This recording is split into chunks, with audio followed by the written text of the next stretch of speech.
Hello everyone and welcome to Season 3, Episode 12 of Pro Wrestling's Top 50. I'm your host Travis McNeil, and today we continue our countdown of the top 50 matches in ECW history with match number 39 on our list, which is the ECW World Television Championship match between the champion Rob Van Dam and the challenger Jerry Lynn from the ECW Living Dangerously 1999 pay-per-view held on the 21st of March 1999. The Lynn and Van Dam feud is what carried ECW through the year of 1999. They had many memorable matches. They seemed joined at the hip. In fact, their match at Hardcore Heaven would be shown on the very first episode of ECW on TNN. So, the biggest audience ECW would have had up until that point. That was the match that they put on that show to try to hook viewers, and it worked in spades. I've mentioned that ECW on TNN was my first real chance to get to see ECW, despite following it in magazines for years. I had known of the Rob Van Dam and Jerry Lynn series that was ongoing through magazines, so I was really pumped that Hardcore Heaven match got shown on TV. This match here at Living Dangerously, though, it was the one that really elevated their feud to being what it would become. They had a match in the summer of 1998 at the ECW Arena. Jerry Lynn at that point, had been that solid kind of, opener mid-card level wrestler for ECW. He had a feud with Just Incredible through the summer of 1998 where both of those guys kind of made each other. Credible would start to escalate up the card a lot quicker than Jerry did, and Lynn would get a title shot, a shot at the TV title, I should say, against Van Dam the summer of '98 at the arena, and that was the match where it really felt like the crowd started to fall in love with Jerry Lynn a little bit. They had a very good match. He got very close to winning, but Rob Van Dam ultimately put him away.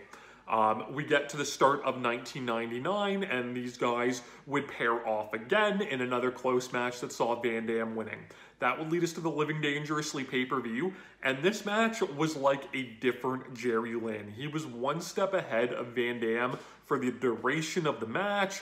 He was, well prepared, had his opponent well scouted, and it seemed to rattle Rob Van Dam throughout the match. And Van Dam was at an interesting spot because he is someone that was a heel that had sort of been turned face without a real face turn. He was just cool, he was athletic, and it worked for the crowd, and they fell in love with him, and basically just turned him babyface by proxy of cheering for him. So Van Dam at this point, he was in the midst of his ECW television title run. He had been champion just under a year. He would go on to hold that title for almost 2 years before he was sidelined with a broken leg, which I talked about in one of the 2 videos I released yesterday. But this match, it's really, really, really good.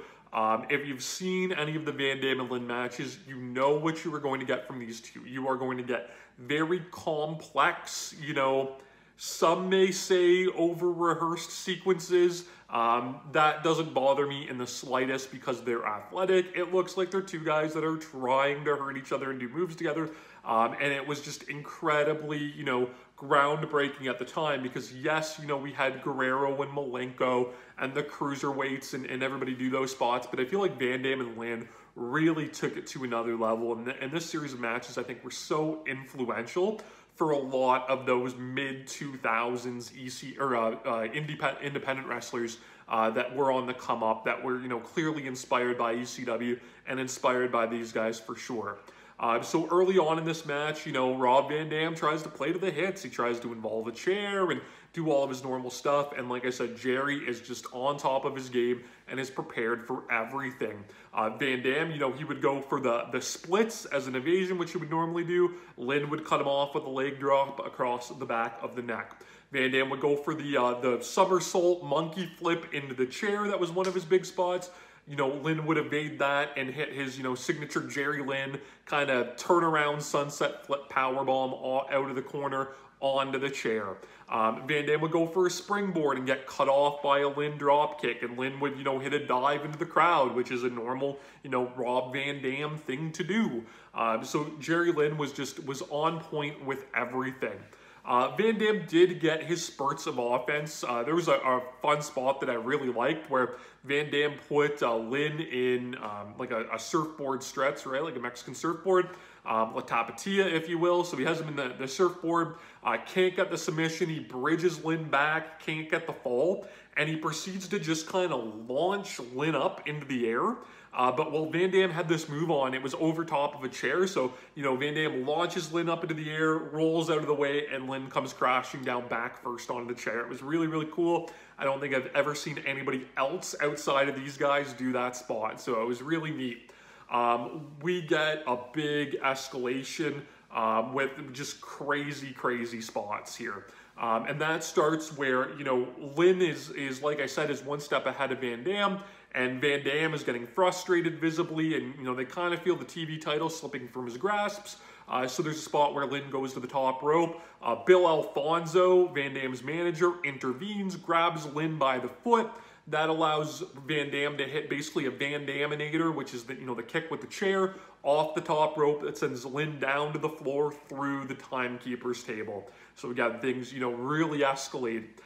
Jerry Lynn, though, not to be outdone, he still, you know, has that one step ahead. He blocks Van Dam's signature split-legged moonsault with a chair, proceeds to hit a tornado DDT off the ring apron onto a ringside table. I say onto because the table doesn't break. Both guys bounce off the table and hit the floor. It is a crazy, reckless, dangerous spot. It looks awesome.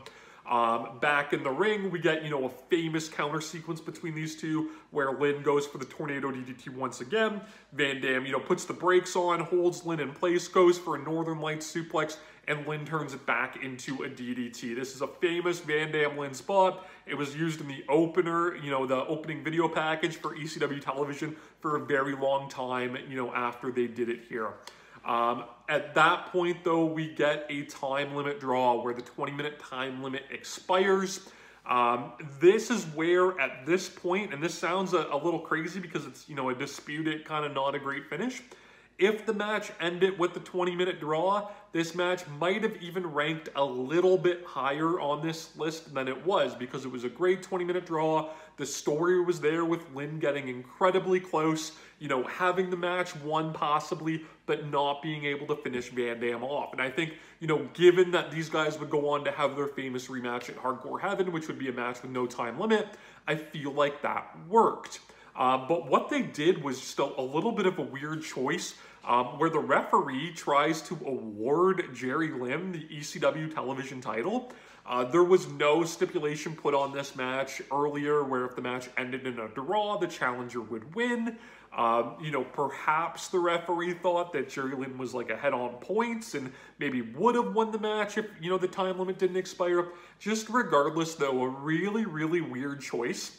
And I think it was shoehorned into it to do the Jerry Lynn story, you know, that I've talked about in previous videos where, you know, he's Mr. Nice Guy and he's almost like this lovable loser because Lynn refuses to take the title by, you know, such cheap ways and actually requests 5 more minutes and for the match to continue. That is exactly what would happen. Van Dam would agree to the 5 more minutes. Lynn would pounce on, you know, Van Dam, get a near fall off a pile driver, but end up falling victim to the Van Daminator and a 5-star frog splash for the 3, a minute or 2 into that extended 5-minute period. I really didn't see the point of this, you know, confusion and weirdness aside with the referee trying to hand the belt to Lynn. I feel, you know, Lynn being cut off by the time limit worked just as well as, you know, Lynn pleading for the match to continue. I felt it was unnecessary, and he ended up taking the fall.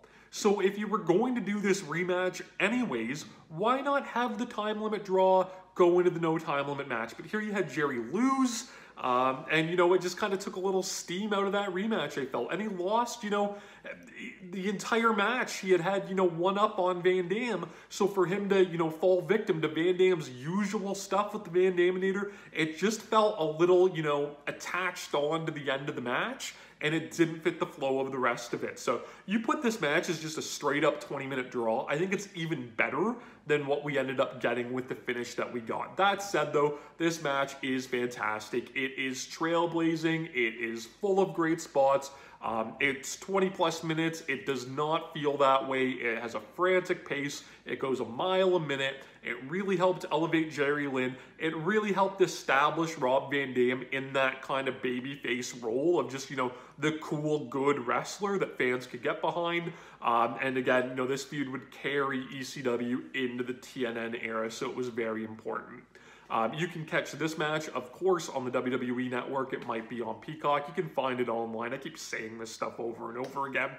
You can follow me on Twitter and Instagram at Wrestling50. I ask that you subscribe to the channel here on YouTube so you don't miss a video. And you can join me again tomorrow as we continue to count down Pro Wrestling's Top 50.